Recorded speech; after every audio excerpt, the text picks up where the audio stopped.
In the Lab, a Texans podcast that takes a different look at things. Drew Dougherty and John Harris have their lab coats and goggles on, and the Bunsen burners burning. Here's Drew.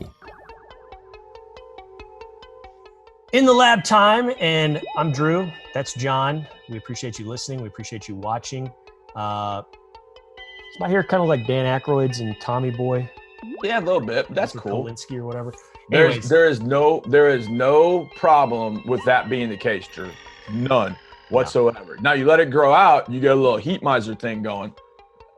That still would be cool though. I mean, it's all right. It's okay. Hey, I'm still not going to ever really get over Sunday's loss, so let's not talk about it. Let's let it go. And let's not really talk about the Bears, because earlier this morning, this is Tuesday, we're shooting it at about 11:15 on Tuesday morning. Let's talk about this committee that Cal McNair announced that the Texans are using in conjunction with the Korn Ferry Search Committee. But some star-studded names on this list. You got Andre Johnson. We all know who that is. Ring of Honor, greatest Texan ever, all that stuff. And he's kind of done some football ops things the last year or two. He stepped back from it this year, though. But he's got experience. He knows this organization. He knows the city. You also have Jimmy Johnson, maybe one of the greatest winners of all time. Yep. I mean, he built a nice program there at Oklahoma State, then went to Miami, won one national title. Probably should have won another. I mean, Penn State really – anyways, that's another – anyways, he built a powerhouse, had a powerhouse going at the U. Then he went to Dallas, and this is where his greatest mark was made. Went 1-15 in 1989, traded away a superstar, got back a boatload of picks in return, and within a few years, back-to-back Super Bowl champs, one of the greatest dynasties of all time. I'll put him up there with anybody. And he did that pre-salary cap era, left. Then he coached in the salary cap era with Miami, 4 seasons, had no worse a record than 8-8 his first year, and then he was above 500, went to the playoffs each of the last 3 years with the Dolphins. And for the last basically 20 years, he's been on TV since 2002 at Fox.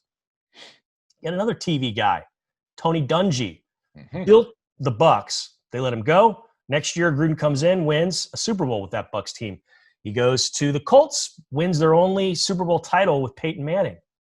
Now he's been on NBC Football Night in America and been a good one. Kind of the wild card, I think, is R.C. Buford. He doesn't have a football background, but he's won. He's been a GM with the Spurs, and they won in back-to-back, every other year, 03, 05, 07, and then in 14. And they did so with a superstar. You say, what the hell does R.C. Buford know? How hard is it to GM around Tim Duncan? Well, he did a lot of things, and that kind of applies to what the Texans have. They have a superstar in Deshaun Watson. So I like that. And then the name on the list that probably the fewest people know is Rod Graves. And Rod Graves primarily is known for being the GM of the Cardinals for about a decade. They got to a Super Bowl with him as a GM. Yes. He's from Houston, went to Strake Jesuit College Preparatory. Go Crusaders. Then he went to Texas Tech. He was with the Bears starting out, and he was there as a scout when they won it all in 85 and probably should have won another 2 Super Bowl titles at least. So he's been around, and now he's in charge of the Fritz Pollard Alliance. So it's a really diverse group. It's a group that has seen the highest of highs, but it's also a group that's failed and learned from their failures and can tell you specifically about what the Texans are hiring and going through right now, what to avoid, what to accentuate, what to look for. I really like this mix. It's a very, very diverse group of folks, and I can't wait to see what comes of it. I don't know how often they meet, what's the protocol, how they do this. We'll find out about that, I'm sure, in the weeks to come. But the names on this list are very intriguing to me, John. No doubt. And, you mentioned Rod Graves, going to Jesuit, the Fritz Pollard Alliance. Fritz Pollard, Brown University graduate. So one of the first African-Americans to be a vital figure in college and pro football.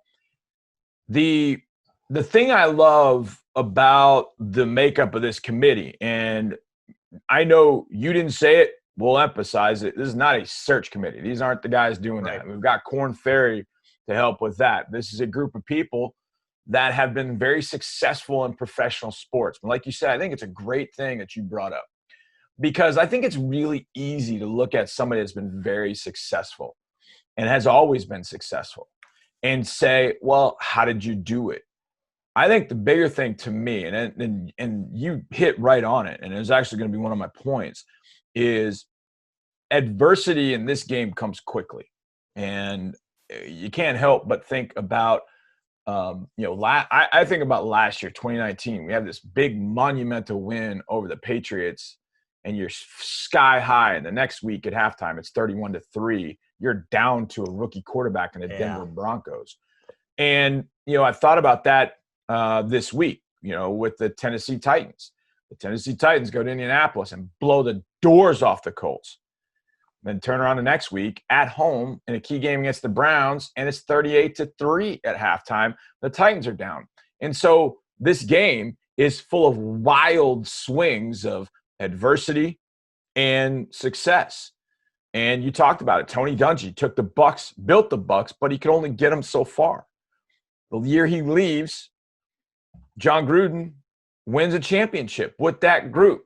And, Tony Dungy, I'd imagine, he went to Indianapolis, but at some point it's like, man, I built that team. There's got to be some frustration with that. How do you deal with that? Jimmy Johnson, when he went to Miami, like you said, with the salary cap now, it was a whole different ball game. And by that point, people had taken what the Cowboys had constructed, the draft value chart, and they were using it for their own. So nobody was going to pull that sort of move anymore that Jimmy pulled, really, to get the Vikings to bite on Herschel Walker. And then he was very it's sort of kind of sinister in a sense that he knew the rules, that he could take the players the Vikings gave him, cut them, and then get draft picks for it.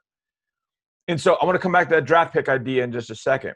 Rod Graves, been through it all, seen it all. And the fact that he knows Houston, I think it's a big part of this, Drew. Understanding the city of Houston, being from here, knowing what the city's about, I think that's absolutely massive. R.C. Buford is one. As soon as I saw it, I was like, yes. Excuse me. This is perfect, because I've always said this about coaches. I feel like, and I watched this documentary, kind of a short documentary on Doc Rivers last night. And Doc he talked about a number of different things. And I thought it was really telling, because Doc's one of the people that I think about and say, if you coach and you're a great coach in one sport, I think you would be a great coach in another sport. Now, there are different rules that I think make things a little bit more difficult. Like trying to execute a trade in the NBA is probably the most difficult thing ever. In the NFL, it's fairly straightforward. The salary cap differences in the NFL and the NBA are much different, but you can learn those things in due time. But if you can coach, or you can, in RC's case, if you can manage people and build a winner, then you know the characteristics and people that you need to have in the organization to win games at a high rate, continue to win games at a high rate, and eventually win championships. And I think the final thing I would say, and I'm not sure on the committee who I would point to say, this is that person that helps you do this. In timeout, I gotta correct things. It's not a search committee, this group. It's an advisory. Right, I know, I said that earlier. I'm just making sure. People pop in sometimes and they're like, search. It's not a search committee. Not a search committee. And if I said that, I said that earlier. I probably was the one that said I'm making sure that, you didn't say it. That's why I wanted to emphasize earlier that we didn't say that, because it's not what this is.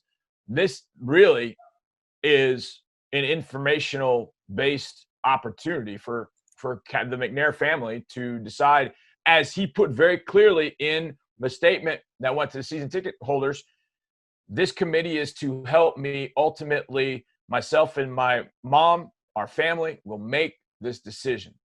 But the last thing I would say, and if I said to you, Drew, right now, like, what's the best team in the NFL?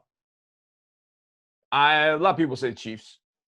I think the one thing the Chiefs have done, and this is the one thing, and I don't know, this is the part that I would give this committee the opportunity to, and I get feedback from, is how do you adapt to changes in the game before those changes are made, if that makes sense. And what I mean by that, I go back to a quote I saw from Andy Reid. Andy Reid had this quote about 4 or 5 years ago. He was talking about college football in particular. And he said, you know what? The NFL is about 5 to 7 years behind college football. He said, the NFL will catch up to all the things that colleges are doing. He said, but we're usually 5 to 7 years behind that curve. Thing is Andy kind of sped that up. He got about 3 years behind that curve and started really doing some things in the NFL that others weren't doing. Now, obviously, they had some talent.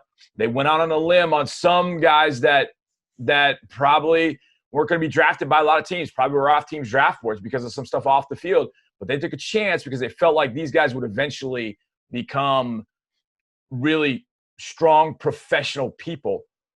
So you take some of the things that Andy kind of moved ahead with, again, a guy in his 60s, moving ahead with talent, and then hitting it right with the quarterback, and away you go. And now all of a sudden you've got something you're building for a long time. So I think you have to have somebody that is always sort of ahead of the curve, and where that comes in, whether it's just responding to changes in the game. Like, for example, inside linebackers now in the NFL, you don't have to be 250 pounds anymore. You don't even have to be 225 pounds. I've had conversations with scouts over the last 5 to 7 years at a minimum. They're like, yeah, we can't. Our organizations won't let us look at that guy because he's not 240. Well, too late, because now all of a sudden somebody snapped up 225-pound linebacker that can run and go make plays. We got Zach Cunningham at 230 pounds come out of Vanderbilt. It was perfect because he can run. And that was something, adapting to the changes of the game before they're really, other teams can take advantage of that. Mm-hmm. And that, I think, is where, whoever's brought in as GM and head coach can do that. And hopefully this committee will help Cal to see that. And maybe they don't know the answer to that. Maybe they don't know exactly where it's going, but they can have discussions with Cal to say, Cal, this is something you need to be alert for in your conversations for who's going to be the GM and the head coach going forward. I like it. I'm intrigued. Yeah, very much so. Very minimum. I'm intrigued by this group of names that are going to help advise the Texans moving forward. All right.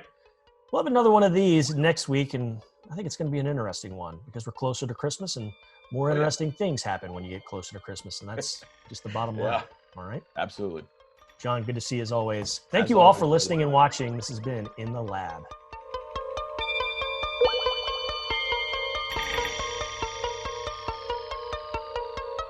Thanks for watching. Subscribe to our channel and ring the bell to know when we post new content.